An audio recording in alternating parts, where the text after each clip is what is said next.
प्यारे मित्रों, नमस्कार। ओशो ने अपने प्रवचन में एक कथा अनेक बार सुनाई है। पौराणिक कथा है कि भगवान कृष्ण भोजन कर रहे थे। उनकी पत्नी रुक्मणी उनकी थाली में खाना परोस रही थी। अचानक कृष्ण उठे, दरवाजे की तरफ भागे। ऐसे भागे जैसे कोई आपातकालीन स्थिति, कोई इमरजेंसी सिचुएशन हो गई है। दरवाजे तक गए, क्षण भर को ठिठके और वापस आ गए और फिर बैठ गए चौके में खाना खाने के लिए। उनकी पत्नी तो बहुत हैरान हुई। उसने पूछा, ये क्या हुआ? मैं नहीं समझी। आप भागे तो ऐसे थे जैसे कहीं आग लग गई है, बुझाने जाना है तुरंत, और दरवाजे से ही वापस लौट आए और कुछ निराश होकर वापस लौटे। कृपया मुझे बताइए क्या हुआ? कृष्ण ने कहा, किसी दूर गांव में मेरा एक भक्त, मेरा एक दीवाना भजन गाते हुए जा रहा था। कुछ बच्चे उसे पागल कहकर चढ़ा रहे थे, कंकड़ पत्थर उस पर फेंक रहे थे, मजाक उड़ा रहे थे, गालियां दे रहे थे। उनको देखकर कुछ बड़े लोग भी आ गए और वे भी उसे पागल कहने लगे, अपमानजनक बातें कहने लगे। और मेरा वह भक्त अपनी मस्ती में भजन गुनगुनाता रहा, गाता रहा, झूम रहा था आनंद मगन होकर, मेरा नाम पुकार रहा था। अपमान करने वालों को उसने कोई प्रत्युत्तर ना दिया, कोई प्रतिक्रिया नहीं की।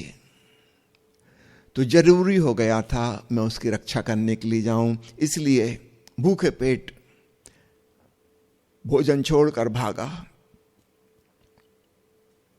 रुक्मणी ने पूछा, चलो इतनी बात तो समझ में आ गई, फिर आप लौट क्यों आए?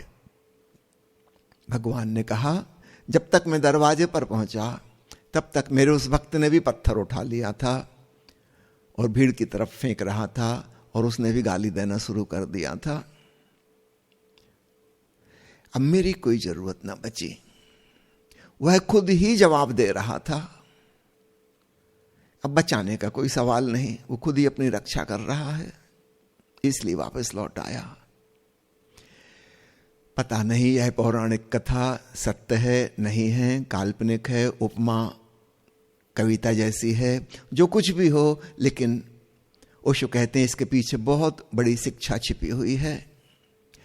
जो व्यक्ति स्वयं बेसहारा हो जाता है, छोड़ देता है प्रभु के चरणों में अर्पित स्वयं को, सब तरफ से परमात्मा की ऊर्जा उसे बचाने आ जाती है।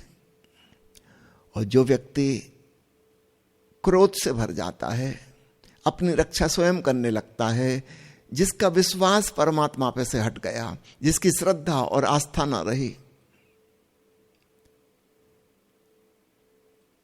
जिसके भीतर अहंकार की अग्नि जलने लगी और लपटें बाहर निकलने लगी, क्रोध का धुआं धुआं सब तरफ हो गया, परमात्मा की ऊर्जा उसे मिलनी बंद हो जाती है। इस गणित को खूब अच्छे से समझना। भक्त किस्म का व्यक्ति जो प्रभु के चरणों में समर्पित होकर जी रहा है, उसे कोई चिंता नहीं सताती, कोई फिक्र उसको नहीं पकड़ती। वो जानता है यह समष्टि, यह संपूर्ण अस्तित्व उसके साथ है।